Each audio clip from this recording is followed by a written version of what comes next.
呢間餐廳叫做魔童摸摸殼，貴餃餐廳，咖力鍋有2人餐588，每個麵仔加一。有冇 menu 啊？佢有超啦高羅蛋，泰國菜，有個泰式一人火鍋，佢啲椰香呢個幾香嘅，190幾呢個。咁而家不當飲先，咁佢用咗啲椰汁啦、芫茜啦、啲菇啦，然後就有啲洋葱啦、細番嘢啦，香味 OK 嘅，份量 OK 嘅兩個人。試下，佢呢個就係雞嚟嘅，咁啲雞就會好薄，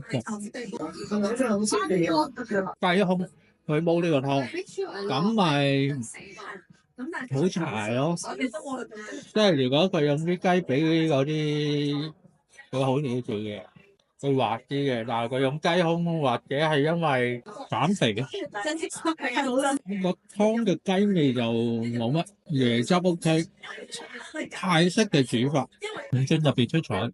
第二個菜就係泰式炒菜，88蚊嘅呢個菜，咁佢有啲菇啊，有啲嗰啲大白菜啊，佢面頭灑咗啲炸過嗰啲蒜，所以幾香。又有佢落咗啲蠔油啦，或者其他油啦，啲菜好幾入味嘅，即係啱炒起個鑊氣好足。但我仲要係夾咗喺中間，即係冇咁樣。如果串埋一齊食就食個口感，啲菜就係脆嘅，啲菇係鹹嘅，有食佢嘅鑊氣，食佢嘅泰式嗰條味。我揀咗小辣，但個味回上嚟係辣嘅，個味的確幾長。鹽焗烏頭又有泰式嘅醬汁，烏頭裡面都有啲薑啊、葱啊，又有少少菜。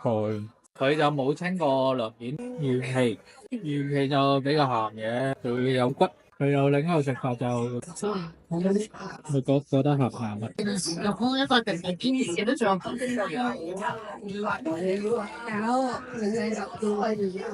用個筷包住條魚，就試下落去啲菜生嘅啲魚熟嘅。我都係純粹中意食魚多啲。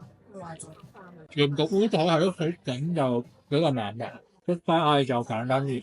唔係好鹹咯，我覺得。如果我自己整會整鹹，但係個鮮味有。佢呢條嘢都收咗228，OK。